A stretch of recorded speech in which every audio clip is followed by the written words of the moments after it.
Comment est-ce qu'on en arrive là? L'éducation nationale, ça ne fonctionne pas parce que c'est le système le plus centralisé. C'est l'institution malade du pays. Le système le plus centralisé, c'est digne de l'Union soviétique.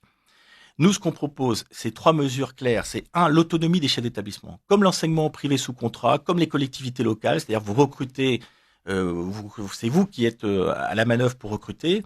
C'est vous qui gérez votre budget, c'est vous qui, à travers un contrat d'objectifs et de moyens avec le rectorat, ben, on vous donne une bulle d'autonomie pour adapter la pédagogie, parce qu'on peut pas enseigner aujourd'hui, je pense, en France de la même façon dans le Finistère qu'en Seine-Saint-Denis. Donc, il faut adapter la pédagogie, recruter une équipe pédagogique qui est en phase avec cette Mmh. démarche. Et donc, le vrai patron doit être le chef d'établissement, Ouais. et y compris dans l'évaluation des enseignants.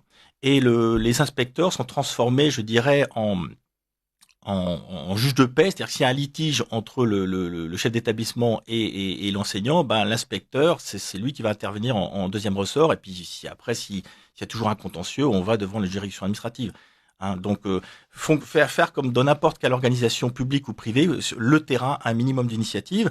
Après, pour les enseignants, faut créer une gestion prévisionnelle des emplois et des compétences, c'est-à-dire je dirais une vraie gestion de carrière des enseignants. C'est-à-dire que si vous voulez être en face à face pédagogique toute votre vie, ben très bien. Si vous voulez être dans le management et à diriger un établissement, ben pas besoin de repasser un concours comme si vous aviez 20 ans à faire des dissertations et des synthèses. Vous faites une formation d'adaptation et puis ensuite on vous met à l'essai et vous donnez chez l'établissement. Si vous voulez revenir en face à face pédagogique, pas de problème. Si vous voulez être dans l'audit, la conception, le pilotage, vous allez au rectorat. Et aussi d'imposer aux enseignants une mobilité obligatoire d'au moins 3 ans ailleurs que dans l'éducation nationale. Mmh. Parce que généralement, ils ne connaissent que l'éducation nationale, ils ne connaissent pas le reste de la fonction publique, ils ne connaissent pas le secteur privé.